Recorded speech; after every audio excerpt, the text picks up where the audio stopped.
Hey everybody, welcome to the American Songwriter Podcast Network. This is All Heart with Paul Cardall.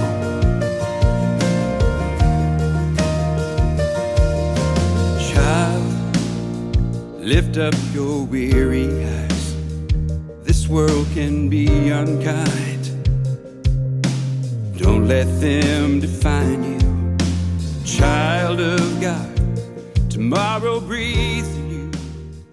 Hello everybody, welcome to All Heart. I'm Paul Cardall, broadcasting from Sarasota, Florida. Those of you watching on YouTube, you can see the beautiful, beautiful ocean.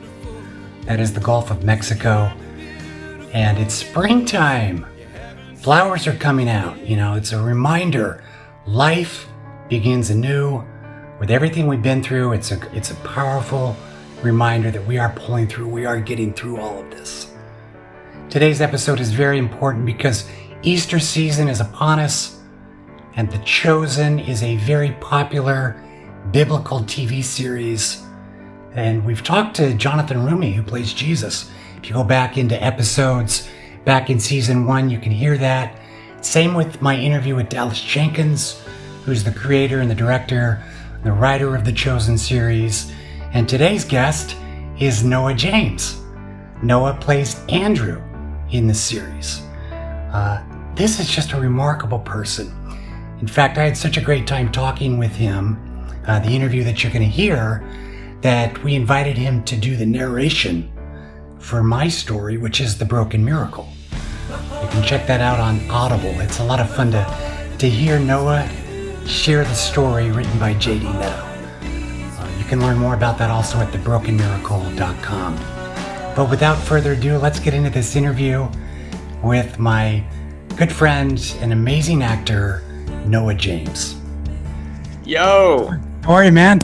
How are you? Good to meet you. Yeah, what an honor, man. We have enjoyed your work. It's been amazing. Oh, thank you so much. Thank you. Thank you. We had Dallas on the show. And well, he's Clark Kent, as we call him. He's so funny. He's just everywhere at once. He's like a free safety on a football team. Oh, he's everywhere. You can't get past him, too. And then we had Jonathan. Mm-hmm. He was fantastic. And we had a chance to talk about his career, which is kind of what I want to do with you.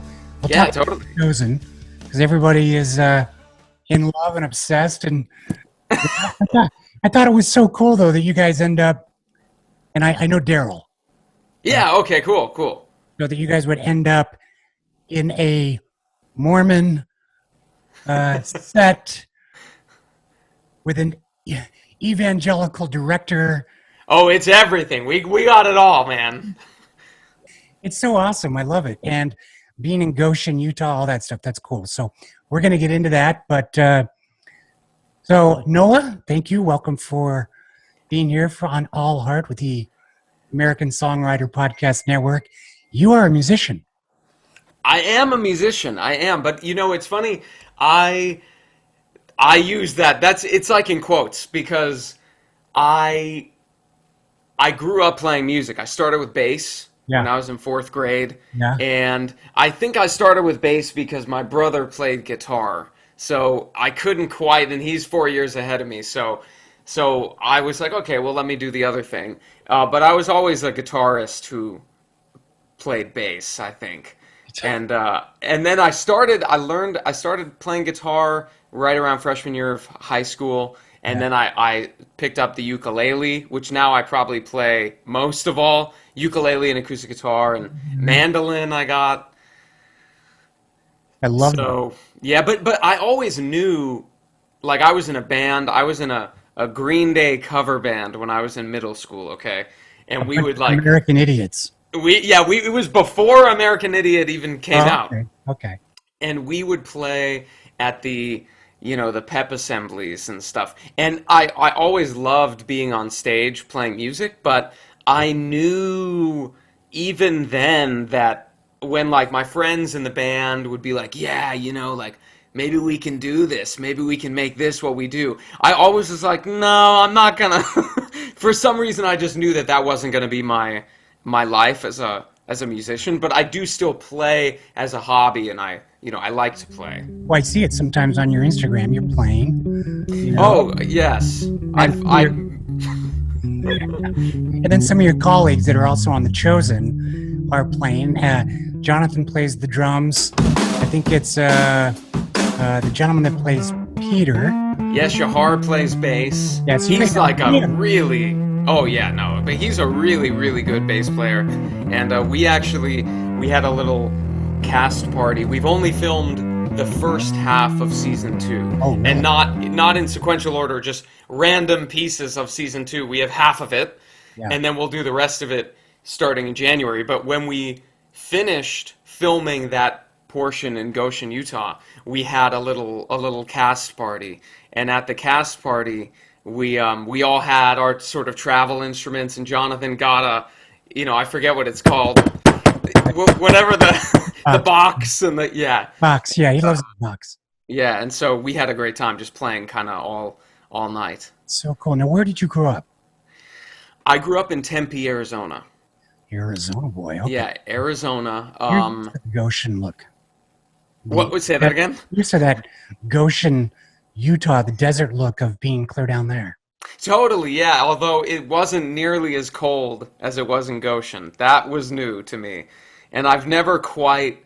I went to school, so I was in Tempe until I was 18, and then I went to school in New York at NYU, and that was like the first time I had ever been in the cold, or even in snow. I don't think I had ever seen it snow until I got to college, and I have not adjusted at all. I still freeze when I'm in anywhere under 40 degrees. I'm just totally out for the count. Did you choose to go to NYU, obviously, to do acting, or what is it? Yeah, I was always and sort of have been a procrastinator, and for some reason, someone had told me that NYU had a great acting program, and I looked that one up only, and was like, yes, it does look good. Let me only apply there. And so I only applied, which is like the worst advice anyone could ever give. I only applied to NYU, and I was kind of going, my mom was like, maybe look at some schools on the West Coast. You're close. And so I was like, yeah, I'll look and maybe apply at some point. And so, like, not paying attention. So I auditioned for NYU, early decision, and, flew to New York with my mom, and I go upstairs, and you're waiting with all the other kids, and everyone is like, it's the most nervous I had ever been, and I didn't even know, like, really, I was very ignorance is bliss. I didn't understand like how many people are going to be auditioning or anything like that. But so I'm there, I do it, and then I get home, and I'm like, all right, let's take a few weeks off, and then I can look at the other colleges, see what's going on. Now, when you're auditioning, you're doing like a monologue of some kind. I did two. Is that right? I did 2 monologues. I had a dramatic monologue and a comedic monologue, and then Which one did you think was better? Comedic or dramatic? They were both probably bad. I think they both were bad. If I look back, like, I would have probably said that my dramatic monologue was good, and then looking back, I'm like, what was I doing? Just very strange idea of how to be dramatic, just not, but kids. And I always sort of had an innate, I understood performance and how to be on stage and, make people laugh. So I got the comedic stuff, and the dramatic stuff was, I don't know. I definitely had to go to school and learn. I'm happy they let me in. But did you have enough life experience at that time to know how to draw on something dramatic and painful? Well, I always knew that I wanted to approach things through the imagination. So, there's a lot of, not to get like too actory, but there's a lot of different sort of schools of acting, and one of which is bring up, painful personal memories and sort of link it to the scene. And I always knew that didn't seem like the way for me, but I went to the Meisner studio, and he was a really prolific American acting teacher. The big three American acting teachers being Strasberg, who was that kind of emotional recall guy, and then Adler and Meisner. And Meisner is all about living truthfully under imaginary circumstances. So it's all using your imagination and putting yourself in the character's shoes, and then where there are gaps, that's where you start to link it by you just imagine using your pure imagination, and which seems healthier. it certainly did to me, and it still does. So many actors go into depression, not because it's hard to find a job, but because you're drawing on so much pain, and you're living that day after day to get the end. So it gets hard. It's almost like if you were trying to run a marathon every single day. You get burnt out like that, and that's going to be there for you. Like if you're doing a scene and it has a really tumultuous relationship with, your mother or something, and you have one with your mother like that, right. You don't need to do a lot of work that's going to be there for you. You don't need to then on top of it be whipping yourself in the back. That's there for you. So anyway, to briefly close out too on the audition thing, I got home and I waited a few weeks. I took some time off before looking up other schools. And then I realized that I had missed the deadline for every other school to apply. And so then I went into a panic mode. And then 2 days later, I found out that I got into NYU, and I was like, that's it. I guess I'm going to NYU. That is amazing. God is on your side. Yeah, it was something. It was definitely and I'm so happy and thankful that I went. I had a great time. And I'm looking at your IMDb. For those that is the where you can find out what everybody has been in on the imdb.com. So I'm seeing that you did an episode of Rivendell. See, this was that was a I have a lot of friends from NYU who are in the film. We're in the film department and the film program and stuff, and so we're always kind of making our own work in the in-between, to keep ourselves sane while going from job to job or trying to get the next job. And so that was a short sketch of Riverdale. That's the CW show. Rivendell.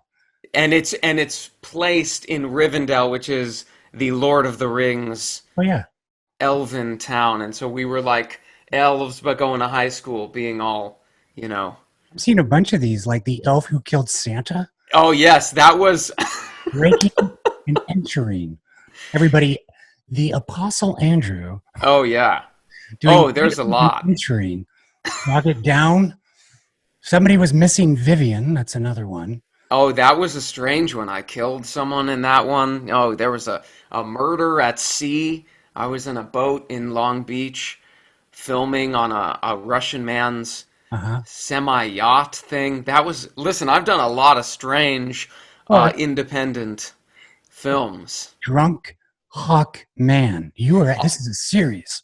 That was a series. So that was actually the same people who did Rivendell. Drunk Hawkman is like a superhero that's kind of not all that well known. And so the idea behind it was that it was a superhero who's kind of doesn't know what he's doing with his life. And I actually played the Green Lantern, who was his best friend, who he convinces to go on benders with him. Is that your favorite superhero, the Green Lantern? No, you know who my favorite superhero is? When I was a child, I loved X-Men, and I'd watch the cartoon, and I collected cards, and I remember when my parents are divorced, and my mom got remarried when I was like maybe in second grade, and I refused to wear a tie at the wedding unless it had Wolverine on it, and we found a Wolverine tie. He was my hero. Anytime you're going into your parents' second marriage, you have to wear the wolf shirt. You got it. You have a wolf pack now. I mean, you're part of the wolf pack. Because life is about to get crazy. Yeah. And then you were Barry. You played Barry on this season's episode of Shameless. That actually literally just premiered yesterday. So go and watch. If you love Shameless, I've never seen an episode, but you can go watch. It's pretty much the opposite of The Chosen. If you, well, you gotta have a diverse profile. You're oh yeah, all over the place. So, and it's interesting too because for those that have watched The Chosen, we're big Chosen people. When we saw your character of Andrew, you're very soft-spoken. You're the spiritual one because your character is the first to recognize that, Jesus of Nazareth is the Lamb of God. You were following John the Baptist, as the story goes. John tells you to this isn't in The Chosen, but go follow the other guy because I can't even latch at his shoes or something like that. But then here's your personality in real life. Like, this is the brilliance of acting. Like, you're so outgoing and fun and comedic, and yet you have this serious character that, you try to tease Peter a little bit, but it's like 1/100th of who you are. for sure. No, I'm definitely a very outgoing, an outgoing dude, and I think that when I started acting, the thing that really made me realize that this is what I wanted to do with my life was the idea that I could live an infinite amount of lives in one life and experience all the things that humanity has to experience. And so, what I looked at that I was really excited about with Andrew was I loved the idea of that brother sort of in the background, whereas I'm, used to being on stage, used to being as an actor. I like the idea of being in the background, trying to just, work things out as best as possible intellectually, not the one to run into a fight. But counterpart. Right, yes, exactly. But then when, in episode 4, when I run all the way from John the Baptist and from seeing Jesus, it's like leaping right away. When that's, makes itself known to me, there's no hesitation. And so I really, really just I was looking forward to bringing that to life. Well, and that's what we see is you have this conviction that Peter does not yet have. And you're there pitching him and trying to really convince him. Right. That you found... And this is what's crazy is you found the Messiah that every person throughout history has been waiting for, and you just happen to find him, and then you go and try to convince Peter. And we all know, it's like Titanic. We all know what's going to happen. Right. But when you're right there with it, the great thing about this show is there's major character development. So by the time the ship starts to sink, we're going to be so invested in each character.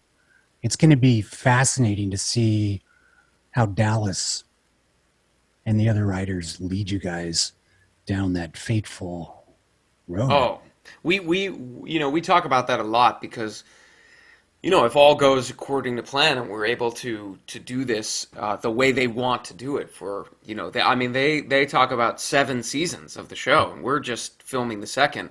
Yeah. That is such an amazing opportunity to really be with these people for a long, long time. Unlike when you see a movie of it and it essentially relies on the fact that you already know the story and then you kind of see the ending. But this is not that. This is really experiencing the interpersonal connections between these people and seeing how at the end that could be so much more momentous because of that. I think that's the goal of the show, is to really, build that world out.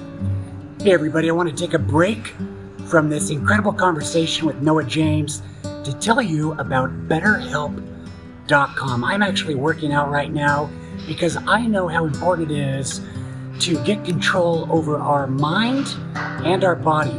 BetterHelp.com is an opportunity for those of you that want a personal counselor, a therapist. Maybe you don't want to let people know that you need some help.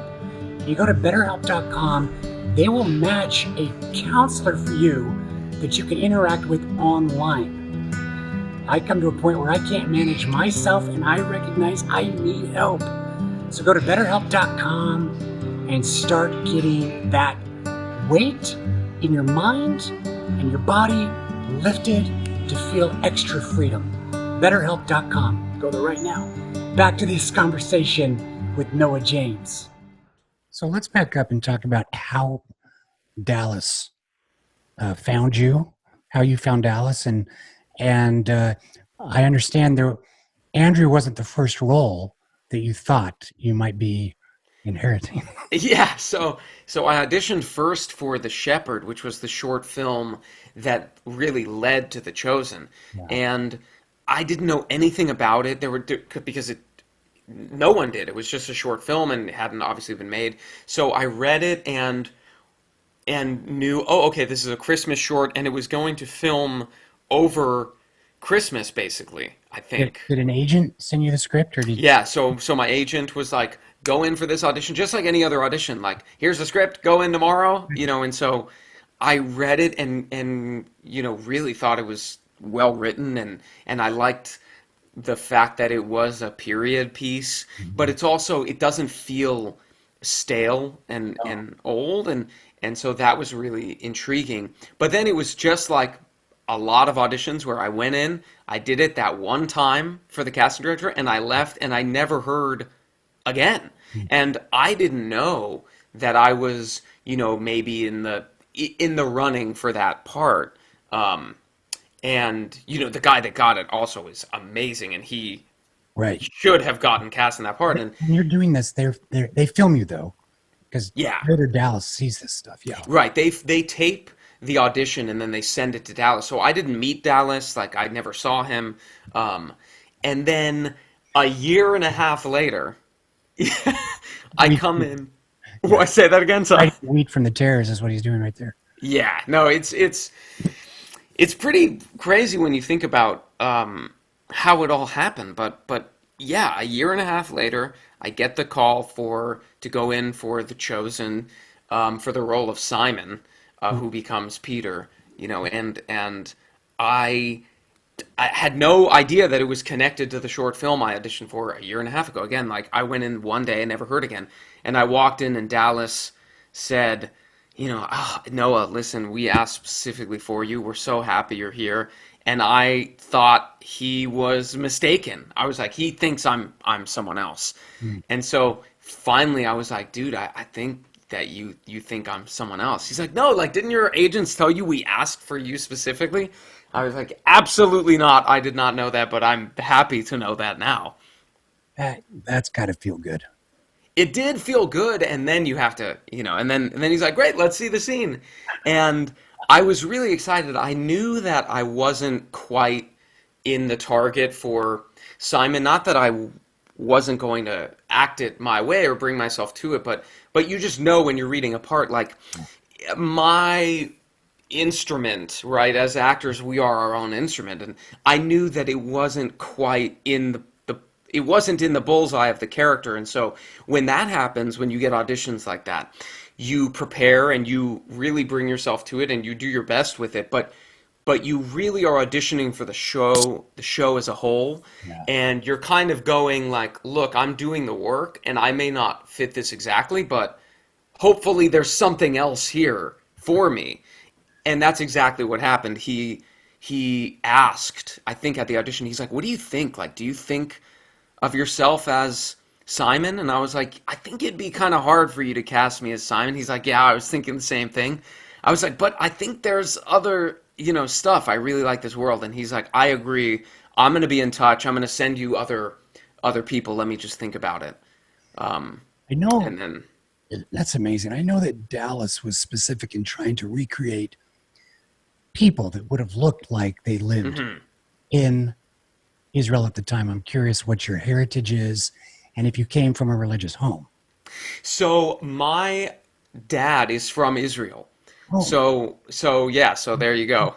There's and then my on my mom's side, actually both sides were Sephardic Jews. And so meaning that is for uneducated people. Yeah, so Sephardic Jews are Jews sort of coming from the region of Spain or around Spain, Morocco, Northern Africa. So that's so I'm about 75% Sephardic, 25% Ashkenazi, and yeah, and on my mom's side, family from Turkey, Greece.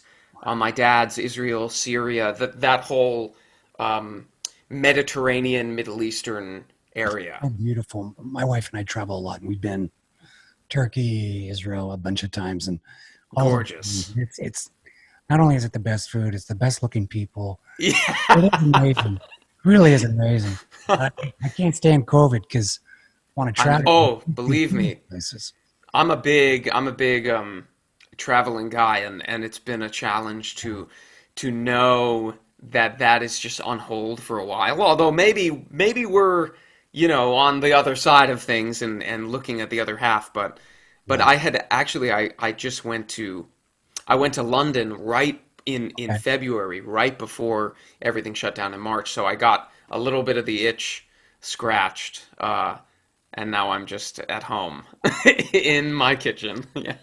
So it's a miracle, though, that you guys were able to, during the COVID crisis, be able to assemble and film this, because there was no place to film.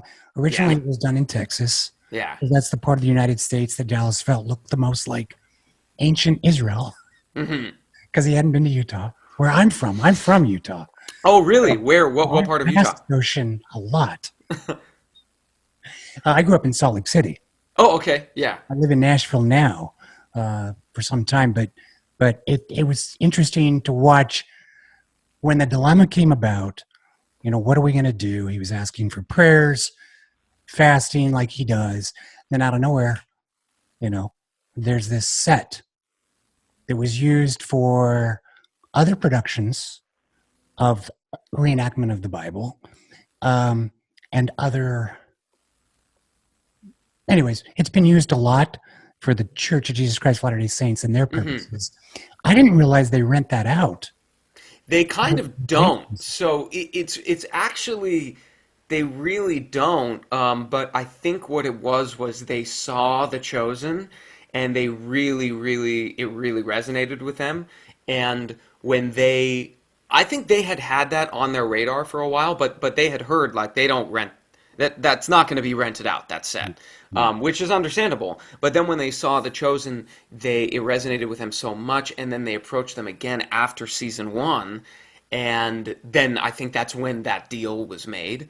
But it's I mean, the production value that set lends to the show is indescribable. It's so amazing. They just released a teaser online of some of the second season, and it looks so good, and so much of that is obviously the crew and the team behind it, but just the location itself is gorgeous. And you guys probably recreated, because I remember when we left off, you guys had gone into Samaria, and so I'm sure there's some Samaritan scenes and things there's like some there's a lot. There's Samaria, there's yeah, I guess it's funny because anytime you say something, people are so, they're so tuned in that if you're like, and then there's this area, and they're like, we know exactly what story is coming up then. So I do have to be a little cautious with what I say. I get it. What was it like, though, to be in Utah for a couple of weeks filming just the first half of the season? Well, you filmed half of the season just all out of order because you guys are going to be back. Right. First of the year probably and get back at it. But, yeah, we're going to Texas next, so we'll be in Texas in January. But filming in Utah, well, first of all, the logistical challenge and maybe nightmare that was getting everyone to be able to film during COVID cannot be overstated. Like, they were working day and night trying to figure out how to get everyone to be there filming and also be as safe as possible, because COVID free.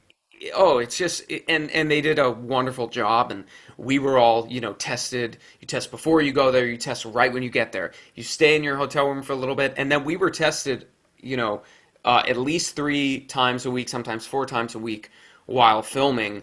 Yeah. And then any background actors were filmed every day whenever they would come in, and so were tested every day whenever they would come in, and it was so that aspect was daunting at first, but then they got into a rhythm of it, and we were able to be safe and film because some of those scenes, we're walking around a marketplace, there are 100 Right. background actors, and Right. it's like you can't wear masks when the cameras are rolling, so it was a challenge. But aside from the COVID nature of everything, Utah is one of the most gorgeous places I've ever been in. Provo, I would go once the gyms closed in COVID land. I had to totally switch and I'm like, I guess I'm a runner now.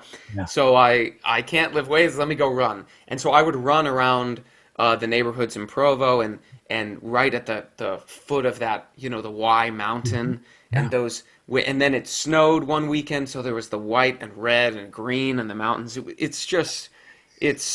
It feels so special driving into set and seeing that and then, working on this. Amazing. I was going to say, I would imagine Jonathan was tempted to get into character and heal people if they got COVID. So, because I was sick when I interviewed him, I said, why don't you just get into character and heal me right now? He's like, nah, it doesn't work that way. Darn. Where's your faith? Yeah. Heal me.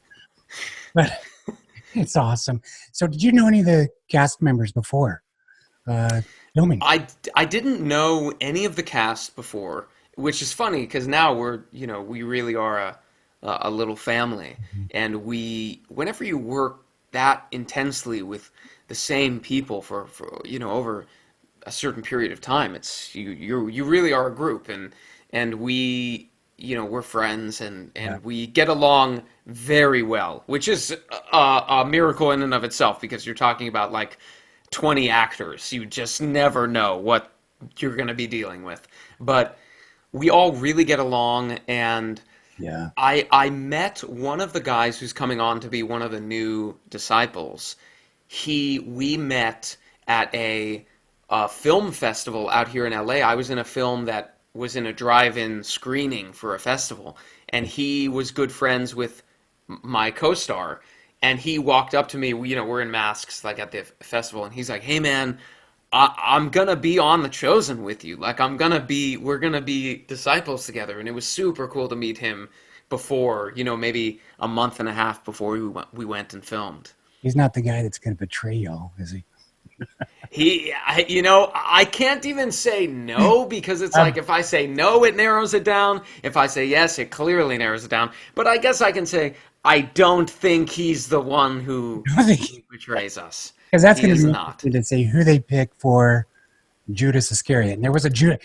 People get confused that there were actually two Judases, because there's Judas, who brother of James, and then there's Judas Iscariot, and there's so many different Simons and Peters, and it's like, oh, there's some definite, like, for the sake of narrative clarity, there must be, we even have that scene in the first season right away where there's little James and then big James, and we have that scene where he's like, two Jameses, what do we do about this? Because it can get confusing, and so you want to stay true, obviously, to the source material, right? Right. You don't want to be making stuff up, but at the same time, it can be very confusing. And you know what? We all do look similar.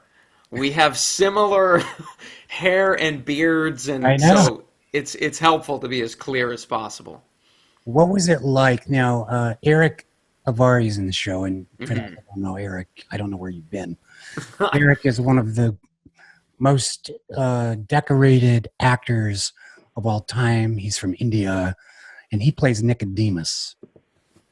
What has it been like just to see him on the set? And were you in any of the scenes with him? I think you were in. I had a brief moment with him where I lead him up to Jesus when they have their big sit down meeting on the roof, and I, first of all, he is like the sweetest guy, loveliest, sweetest guy, obviously unbelievably talented, but just human to human, so wonderful to spend time with.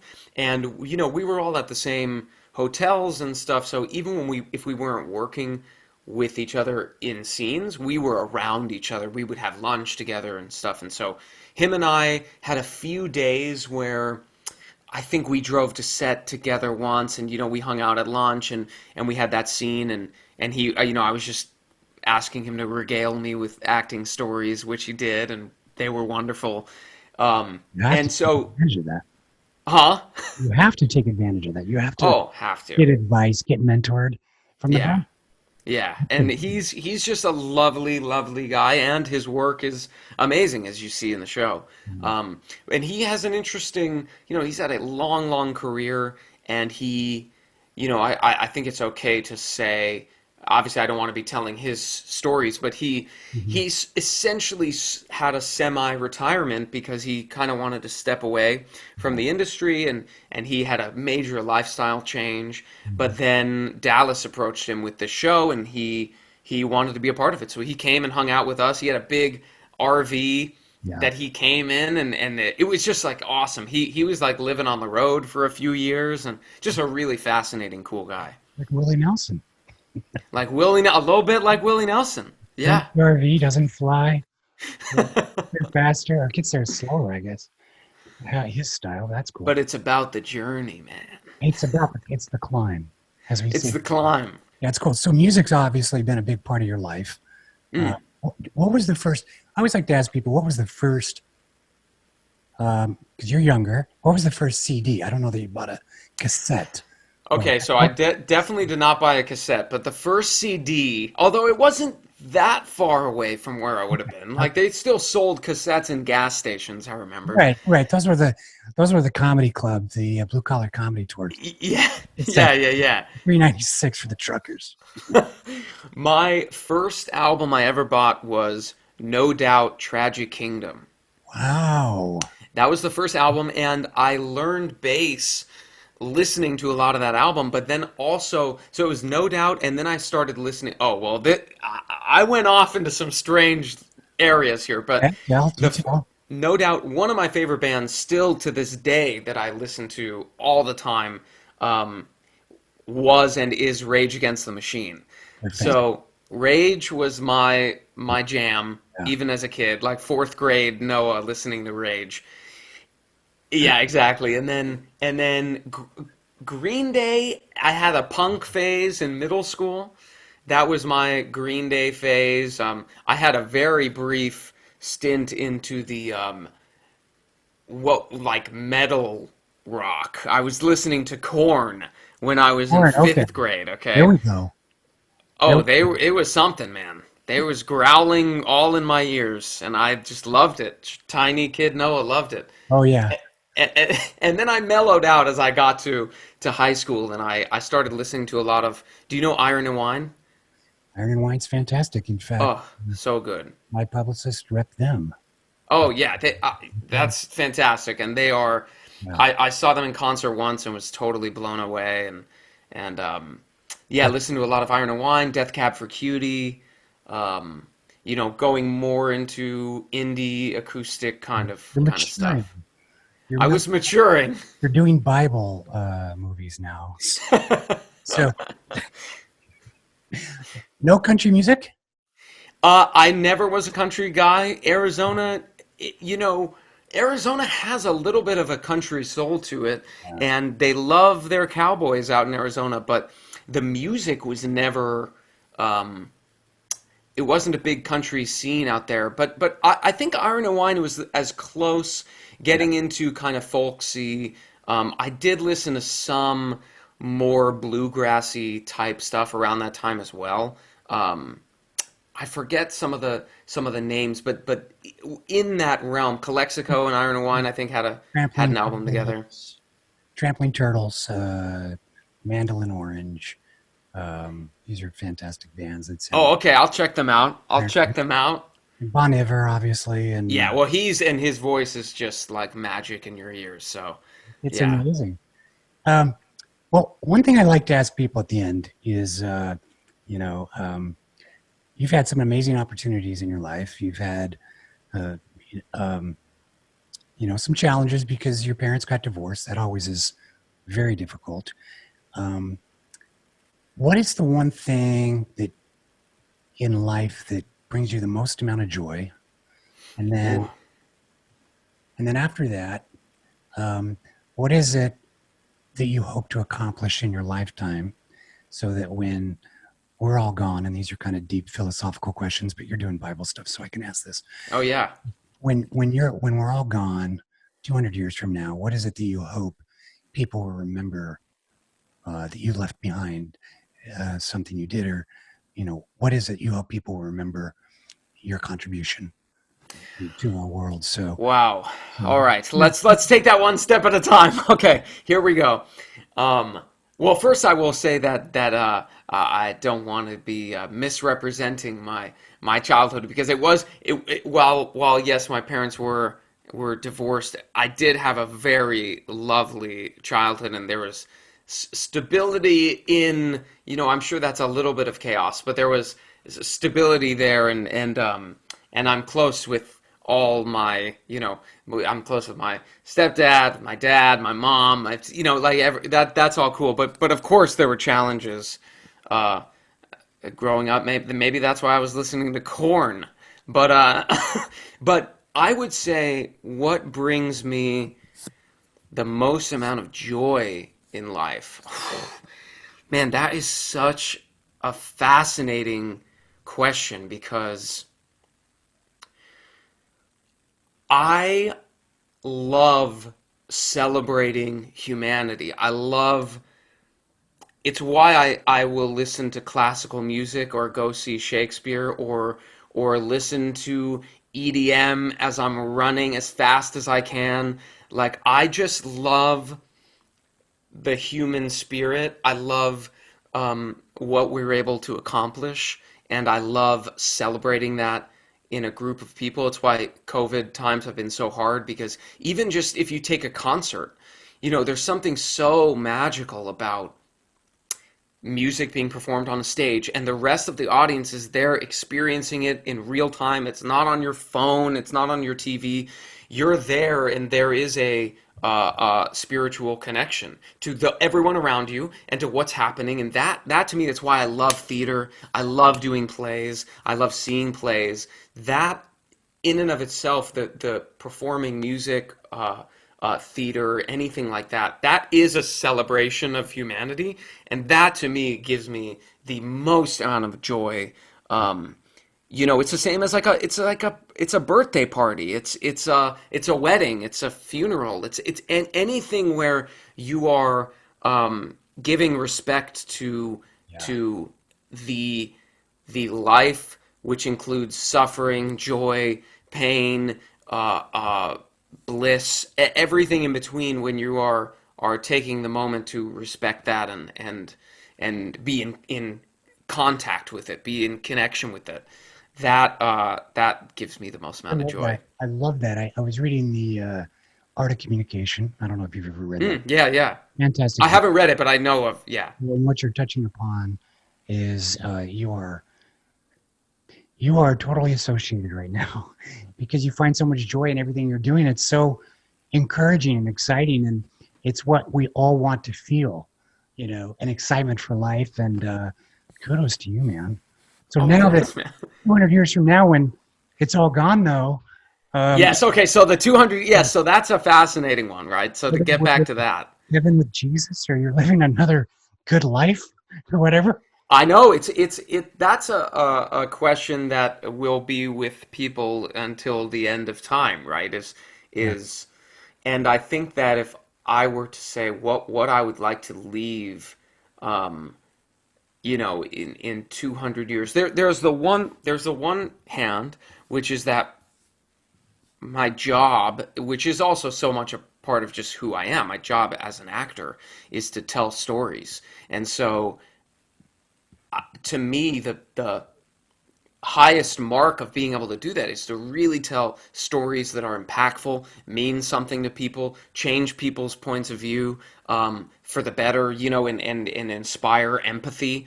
Anything that I can do that can help even tilt the scale more towards an empathic version of this world. Yeah. That to me, and it's a slow process. Yeah. But however I can best help that, even in that, if it's being kind to someone on the street or telling a story that impacts someone, very deeply, all of that I think is super important to me, and so I don't think it's so much about a name thing or an ego thing or like they must remember me. It's not so much that. It's anything. I think one of the things that we're here to do, right, is to make life better for yourself, for those around you, for everyone who will come after. And if we all do that, I mean, then the world's already pretty magical, and we can only we can get more and more so. It's beautiful. And, obviously the work you're doing right now with The Chosen, I've gotten countless people that have, because I've shared these interviews I've had, people are telling me all the time they didn't have a relationship with God. Now they recognize they need that higher power in their life. So you guys are doing amazing work just in bringing more meaning and purpose to people so they feel like someone else has their back. They're not alone in the world. And that's what's so beautiful. So you're in the process now, Noah, of fulfilling what you have just stated. So, oh, well, thank you. That's fantastic. So, Noah James, where can people find you if they're not watching The Chosen? You have an Instagram account. Sure, yeah. So on Instagram, it's at James_Noah James. Okay. That's where you can find me. Do you have a website? I do have a website, Noah James Projects at .com, and that's a website that has a lot of my actor stuff, what's going on recently, and I also do a lot of voiceover, so that is kind of the place where my voiceover stuff resides. Yeah. Hi, I'm Noah James. I am the narrator of The Broken Miracle, which just released on Audible. It tells the story of Paul Cardall, who is an internationally acclaimed songwriter and pianist, and how he was born with half a functioning heart. And the story follows him as a child who required surgery immediately, and then as an adult, sensing that his heart is starting to give out on him. It interweaves these themes of family, love, music, and just strength in the face of the most dire of odds. It's a really, really beautiful story. I can't wait for you all to hear it, and let us know what you think. Dude, and how do we need to listen when all this is over? We need to you will have to be carrying it, because I won't even be able to play along with you, but we at some point we'll need to have a little jam sesh. And I have friends who are like really good players, so we'll have to get together. I'll hide in the background and just be like, I love it, man. I'm playing a little. It'll be good. I'll reach out to you when I'm out in LA, and let's go grab lunch or something. Definitely, man. I would love that. Thank you so much for being on this. We're gonna pimp this out on American Songwriter Network, and great. We'll get to know Noah and get some more people watching your work. So thank you for being here. Thanks so much, man. Thank you for having me. This is All Heart with Paul Cardall.